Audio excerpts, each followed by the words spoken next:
Um, Jordan? Hey JF, hey Richard. You guys hear me Hey, okay? Jordan. Yes. Hey.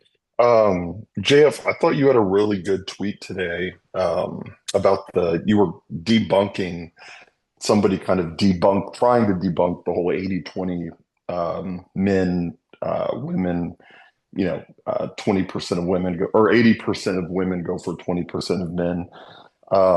And I thought that tweet was, really well done and it debunked the debunking pretty well. I responded to it and I kind of wanted to know what you think kind of the next step is. So, um, like I said in the response, I think that it's financially and socially beneficial nowadays for women to extend the getting to know you process and the getting to the dating process and the whole, oh my God, he tied his shoes the wrong way. That's an ick. I'm done with him and I'm moving on to the next guy.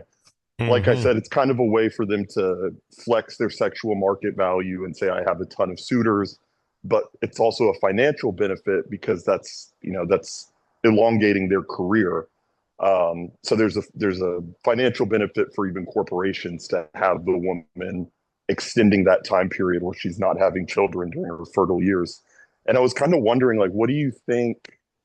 I guess I'm just asking, like, is there a way out of that in terms of like what the next step should be, or is it basically just going to have to get much worse before it gets better? Like, are we going to have to enter like a world or a Western world South Korea situation where birth rates plummet, or do you think that there are any like concrete steps that can be taken out of that, or is it just going to have to get I think horrible?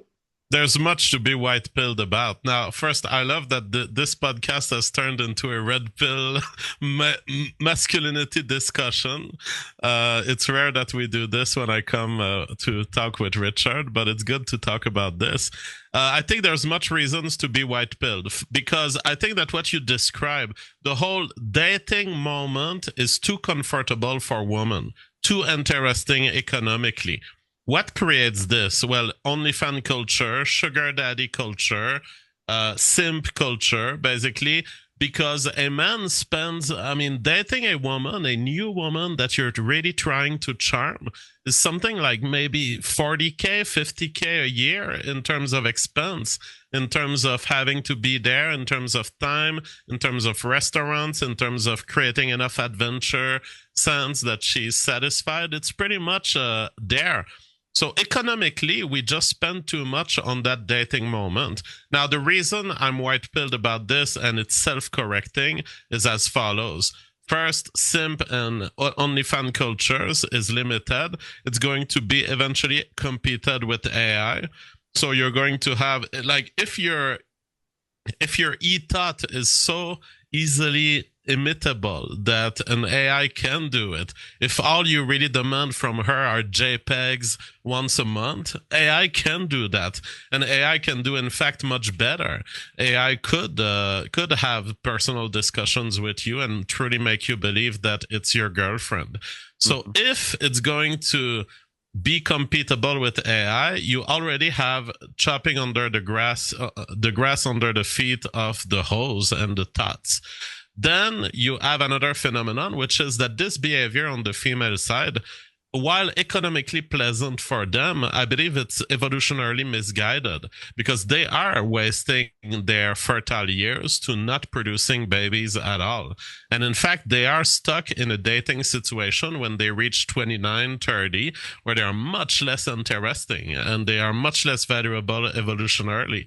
So they end up having one or two babies, they're satisfied with it, but evolutionarily, they're disappearing from the crowd. The true people who are truly expanding are those who are starting in their 20s to have babies and have a series of five, six, seven babies. That's who's evolutionary expanding. So I think that the future is bright because all of this is self-correcting. The simps are losing their money to inseminations that will not happen. The thoughts are being outcompeted by AI, and evolutionarily,